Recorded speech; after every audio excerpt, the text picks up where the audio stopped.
না, 100% তুমি যেটা বলেছো খুব একটা ভুল বলেননি। সেটিং স্যার, একদম এটা আমিও মানি, সেটিং তো আছে। নাটক।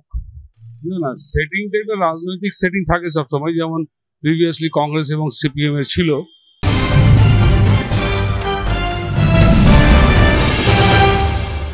বিজেপিতে মোহভঙ্গ প্রাক্তন বিচারপতি অভিজিৎ গাঙ্গুলির। তৃণমূল সরকারকে হটাতে বা সরাতে বিজেপিতে যোগ দিয়েছিলাম, কিন্তু এখন দেখে মনে হচ্ছে যে কেন্দ্রের কোনো ইচ্ছে নেই এই মমতা সরকারের সরানোর জন্য। বিস্ফোরক মন্তব্য করেছেন বিজেপি সাংসদ অভিজিৎ গঙ্গোপাধ্যায়। অভিজিৎ গঙ্গোপাধ্যায় এই যে অভিযোগ, এই অভিযোগটা কতটা সত্য বা সত্যি কি দিল্লি এমনটা মনে করছে, কি মনে করছেন সাধারণ মানুষ? চলুন সাধারণ মানুষের সাথে কথা বলে জানার চেষ্টা করব।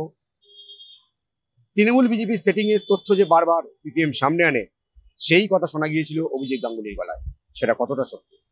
না, তৃণমূল বিজেপি সেটিং নেই কোনো, আমার তো মনে হয় সেটিং নেই। না, ভুল বলেছে। আমার সাধারণ পাবলিক হিসাবে এটা বলতে তৃণমূল বিজেপি কোনো সেটিং নেই, আমার তো মনে হয় না।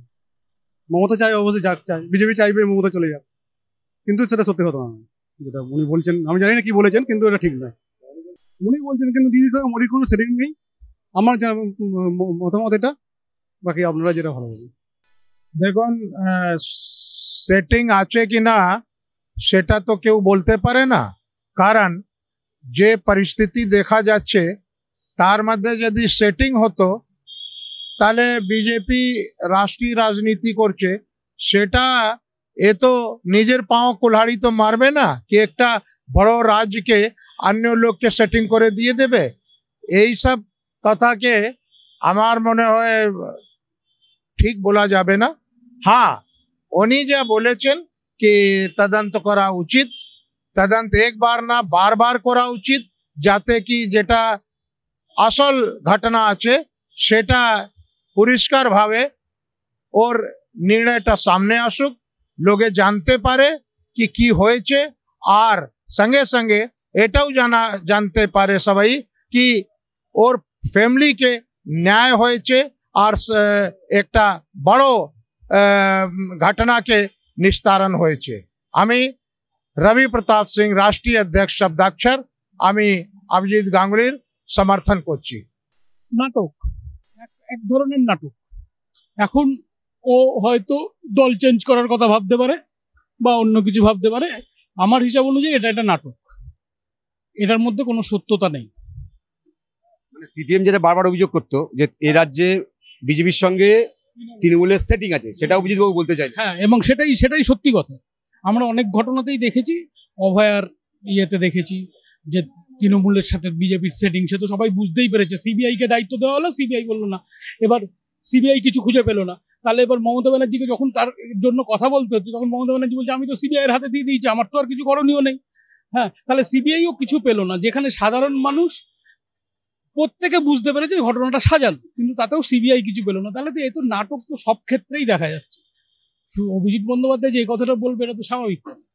না না, সেটিংটা একটা রাজনৈতিক সেটিং থাকে সবসময়, যেমন প্রিভিয়াসলি কংগ্রেস এবং সিপিএম এর ছিল।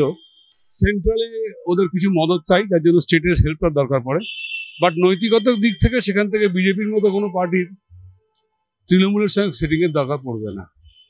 এটা রাজনৈতিক সেটিং, যেটা বড় অঙ্কের মাপের হয়ে থাকে।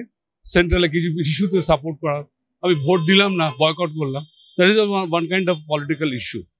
বাট রাজনৈতিকগত মতাদর্শের দিক থেকে আমার মনে হয় না সেরকম কোনো সেটিং থাকতে পারে। অভিজিৎবাবু একজন ভালো অ্যাডভোকেট ছিলেন, ওনার চিন্তা ভাবনাটা আলাদা হতে পারে। হয়তো উনি বকলমে এটা বোঝাতে চাইছে যে এরকমভাবে চললে পরে এখানের পরিবর্তনটা আসবে না, সেটা তো একটু উনি ঘুরে বোঝাতে চাইছেন।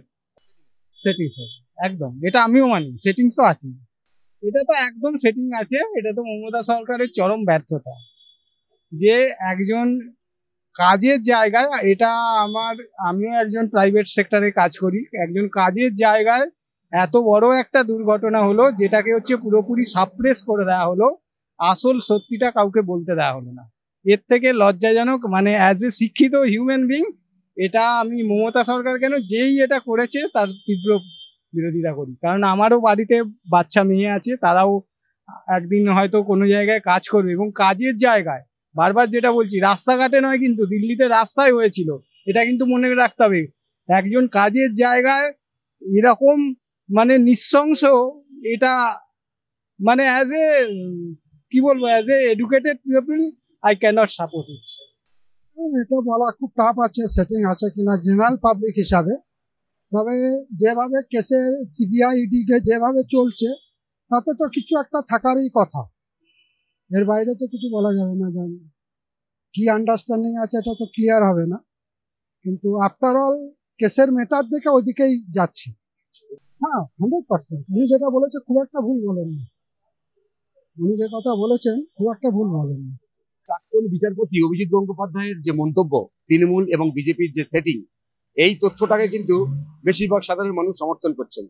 কারণ তাদের যুক্তি যে যদি সেটিং না থাকতো তাহলে হয়তো আরজি করের যে তদন্ত সেটা অন্য কিছু হতে পারত। ক্যামেরায় রবি দত্তের সঙ্গে বিশ্বজিৎ হালদার, ওঙ্কার বাংলা।